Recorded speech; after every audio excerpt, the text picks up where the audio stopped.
Yeehaw! This episode is sponsored by Wix. Go to wix.com/go/simplehistory to create a website now. How to survive in the Wild West.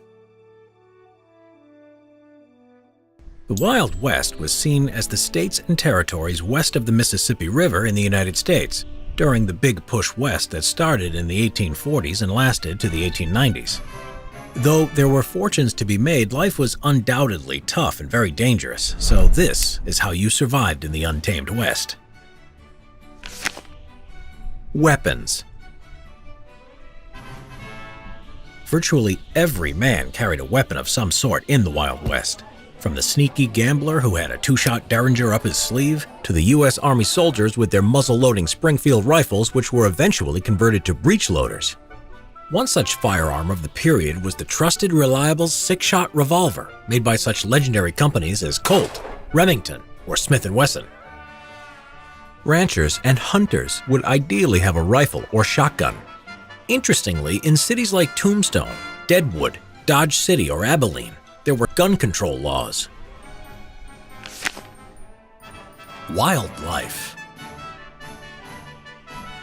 Rattlesnakes, scorpions, mountain lions, wolves, and bears were a big threat and was a good reason to carry a gun. Rattlesnakes and scorpions will aggressively defend themselves if they are startled or feel threatened. Mountain lions and wolves will simply see you as their next meal, while bears will just tear you apart as they are very territorial. So know your surroundings and carry your gun with you at all times, as well as a knife as backup, especially as there were no anti-venom or antibiotics in those days. Bandits and outlaws. Just like the highwaymen in 18th century England, many gangs and civilians operated in the Wild West, like Black Bart, who would prey upon lone travelers or stagecoaches. So if outnumbered, hand over your money and live to fight another day. Indian Wars. The settlers and the Native Americans had been fighting on and off for centuries, though eventually many tribes and settlers had found peaceful ways to coexist with each other. Sometimes Native American raiding parties to all-out war occurred in the frontier states as settlers pushed further west.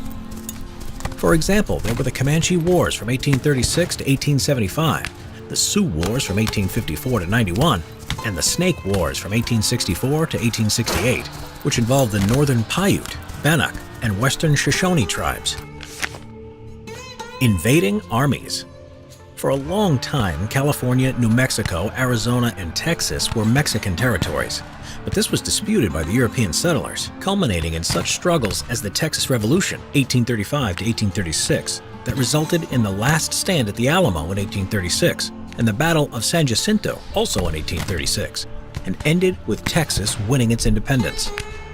So, avoid Texas for a while, but also avoid going back east during 1861 to 1865 as they were having a much bloodier conflict called the American Civil War. Land disputes. There was a great competition among the settlers for land, grazing rights, and water resources. These often resulted in bitter and deadly conflicts, often referred to as a range war. It normally involved European cattlemen, farmers, and miners fighting to protect their self-interests. The Pleasant Valley Range War from 1886 to 1892 in Arizona was one such example and was between the cattle-owning Grahams and the sheep-herding Tewksburys. But if you wait until the Taylor Grazing Act of 1934 is passed, this cleared up a lot of the potential disputes from happening in the first place. Legal system. Falling foul of the law out west could simply result in a lynching without even a trial. And often, if it did go to court, it was more about local policies than whether you were guilty or not. Saloons. Drunken bar brawls happened, but they rarely turned into shootouts, and many towns required guns to be left behind before entering. But strong beer was cheap, and it certainly helped fire up a cowboy's need to let off steam after months of being out on the trail.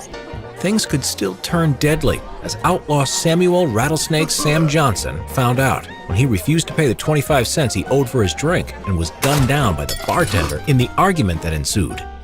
Though the real danger, you could say, was the heavy drinking lifestyle that evolved out in the West. In 1830, people were thought to be drinking the equivalent of 7.1 gallons of pure alcohol a year. That's over a pint every single week. Disease. Disease like dysentery, typhoid, cholera, and tuberculosis were not uncommon back then. Hospitals were virtually unheard of. Antibiotics and effective vaccines were still decades away from being available. There were many qualified and well-meaning doctors out in the West, but there were also many fraudsters who just rode into town and set up shop saying they were doctors. Often, these unqualified doctors did more harm than good.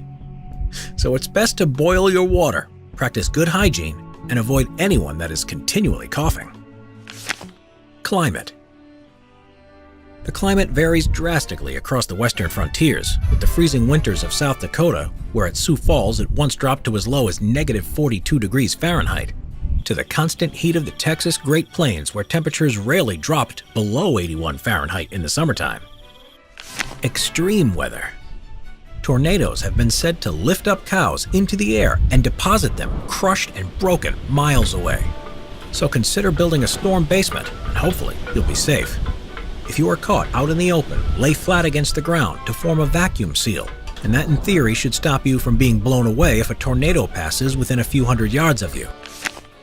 Survival skills. Knowing survival skills were crucial to surviving out in the West with all its challenges. You had to know how to build a temporary shelter if you got stranded by such things as a snowstorm, or if your horse dies suddenly. You had to have a sense of direction in case you got lost, even know how to navigate at night by using the stars. You had to know how to forage off the land and set traps for such things as jackrabbit or beaver. And the need to know how to source water was easy enough in some states, but in ones like Texas and New Mexico, it was much harder. Out there, you could die in less than a day without water because of the parched and dry climate. You even had to be your own medic at times, knowing how to stop yourself from bleeding to death from a wound. Clothing. Without the right kind of clothing, your chance of surviving the Wild West was slim to none. In states like Arizona and Nevada, a wide-brim hat was vital to stopping you from getting badly sunburned, and a good pair of leather cowboy boots were essential to protect yourself from snakes and scorpions. Whereas in the Dakotas, temperatures often plummet below freezing for months at a time, so a good pair of long johns and an oilskin jacket could mean the matter of life or death at times. No welfare system. Apart from your extended family, or if you came across a kind and supportive charity, there was no social safety net if you became ill or unemployed. Putting money in the bank could be very prudent, but if it was robbed, you couldn't claim the money back as it was seen part of the risk of living in the Wild West. Keeping your wealth under the bed was full of dangers, whereas buying government bonds was a safe bet, but it was such a very long-term investment, presuming you lived long enough to collect on the bond. Whereas investments were full of its own kind of problems, including the 1857 financial panic, which was followed by a year-long recession. Then in 1873, the financial sector nearly collapsed after a downturn in the global market and overinvestment in such things as the U.S. railways, sparking a deep recession that lasted about 6 years. Look after your horse.